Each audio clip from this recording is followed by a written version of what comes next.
Hello everyone, it's Mr. Fraser again. I want to remind you before we begin that these videos are unscripted, and as such you're going to hear me mess up, stumble over my words, maybe even ramble at times, but that's kind of the fun of the whole thing. This video is the third in our look at the history, modern histories of South America. In this case, we're going to look at Brazil as its own region. The reason we're looking at Brazil as its own region is because of that separate Portuguese history. If you need a review, the history of colonial Brazil, remember you can go, or any of the histories, remember you can go back to that earlier video. So let's take a look. After independence, the sugar plantation owners were the ones who heavily influenced the government. In essence, the sugar industry in Brazil was the oldest money-making industry in the colony, and then obviously in the country.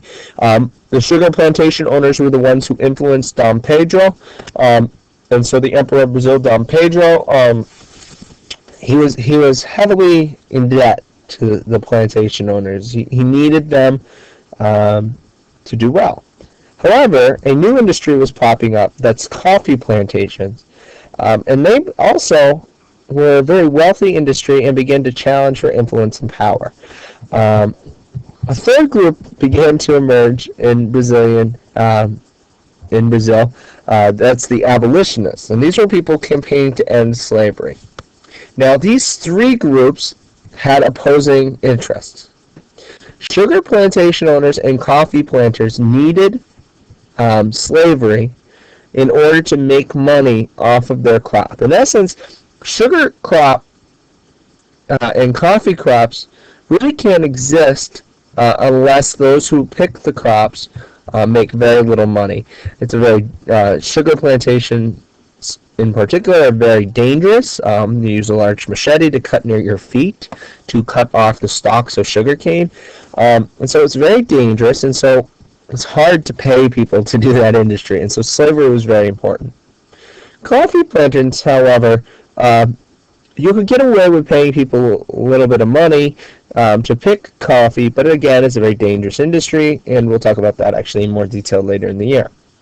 And so this third group, the abolitionists, who were campaigning to end slavery, were very significant. And this is significant because they're going against the wealthy class. Yeah, in Brazil, the majority of people are actually mulatto. That means they have African, Indian, and European ancestors. You might be wondering, how did this happen? How do they have their freedom? And just to remind you, the slavery in South America was very different than in the United States. Slavery in South America, if you were a slave, you could actually buy yourself out of slavery. Additionally, if you're a slave and you have a child in Portuguese South America, that child actually is free. And they can work to work off your freedom, or they could actually go off and go to school and have a life. And so slavery is seen as bad because it's in the ancestry of many of these people. So slavery is very unpopular in Brazil, even though they need it for money. They need it for their economy. But the vast majority of people in South America, either they themselves or their ancestors, actually experienced this ordeal. But in 1888, slavery will actually end, because the king was willing to support the ending of slavery. In 1889, those with power, the sugar plantation owners and the coffee owners, actually will overthrow the monarchy. They will get rid of the kingdom, and they will establish a republican government similar to what is in the United States, with an elected president and things like that.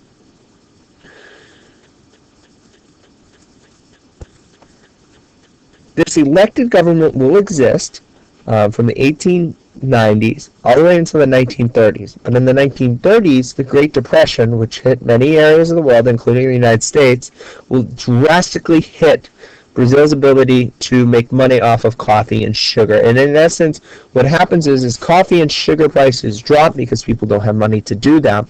When the prices drop, the ability to make a profit while paying somebody drops. So you can imagine people were probably making very, very little money still to pick coffee or to cut sugar cane. In the 1930s, when the Great Depression hit, there wasn't enough money to be had by supporting those two job industries, and so those jobs disappear. And when jobs disappear, people get angry at their government. So in the 1930s, a man by the name of Vargas overthrows the government and becomes the dictator of Brazil. Basically tells Brazil what to do. His effort is to modernize the country. He looks at the ability of the economy to get hurt by people not being able to buy coffee and sugar as a very negative thing. Basically, because they rely on growing crops and selling them, they're at a danger when people don't want those crops, which isn't a valid point. So he works to modernize the country and promotes manufacturing, which means factories. And he does this, he strong-arms it. He forces factories to be built. He takes money from taxes and builds factories in new cities. But because he's taking away a 300-year-old industry in coffee and sugar planting, it's very unpopular, actually, with some parts of the country, and so he has to stamp out democracy and freedom. Basically, if you're going to make quick change, you can't let people question you. And so Vargas actually stamps down democracy and freedom. He doesn't allow people to speak for themselves. He doesn't allow people to vote. And he will actually remain in power for almost a quarter of a century, until into the mid-1950s. After Vargas, the government was controlled by dictators and the military. So basically, the military would, a dictator would come to power. The military would be unhappy with the direction they're going, and so generals would rise up, overthrow the government, and run it for a while. And then the dictator would. It was a cycle. But under the military, they created many improvements to the roads and cities of Brazil. But in order to create, again, large-scale change, they had to limit the rights, and so they do not allow free speech. They do not allow the right to assemble, and they, which is protesting. And they, one more thing they did not do is they didn't invest in the poor.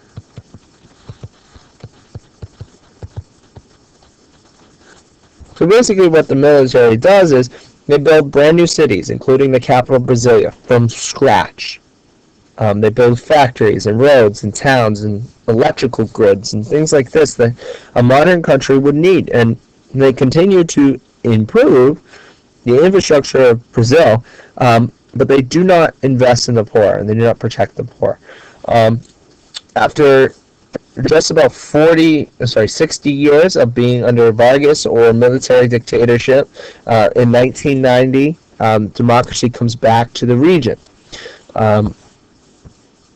With democracy, poverty finally is allowed to be a part of the discussion because the poor of Brazil are allowed to vote. And Brazil has a large income discrepancy. Basically, despite the Brazilian economy having grown to massive levels, Brazil is now a very influential economy in the world. 26% of the population actually lives below the poverty line. That's significant. Below the poverty line, 26% of the country is considered poor. 16.2 million people still live on less than $1.30 per person per day. And so this country, which has a very strong economy, a significant amount of wealthy individuals, still has massive amounts of poverty. This poverty has resulted in what's known as a favela. The favelas. Favelas are shanty towns which are located outside of major urban centers. So basically outside of the city, you have shanty towns. And you can see that here. You have the modern city here, and beneath that, you have these shanty towns. Oh, I didn't mean to do that. Again, see? Making mistakes. As you can see here, it's just buildings on top of buildings. They pay little attention to building codes, so there's collapses. And so as there was a growth in urbanization, a growth in industrialization, as people were encouraged to move to the cities, these brand new cities, along these brand new roads, the poor were forgotten in Brazil. And as such, that's their next struggle. That's where their history is going. How to deal with this issue of poverty versus wealth. When there's so much wealth in Brazil, so much potential, and yet right in plain sight, there's evidence of poor. Poor individuals, poor living conditions, etc. Just to review, after independence, there were three influential parties. There was the abolitionists, who wanted the end of slavery. There were the sugar plantation owners and the coffee plantation owners. Abolitionists were successful in ending slavery in the 1880s, but a year later the monarchy collapsed because they lost support of the wealthy.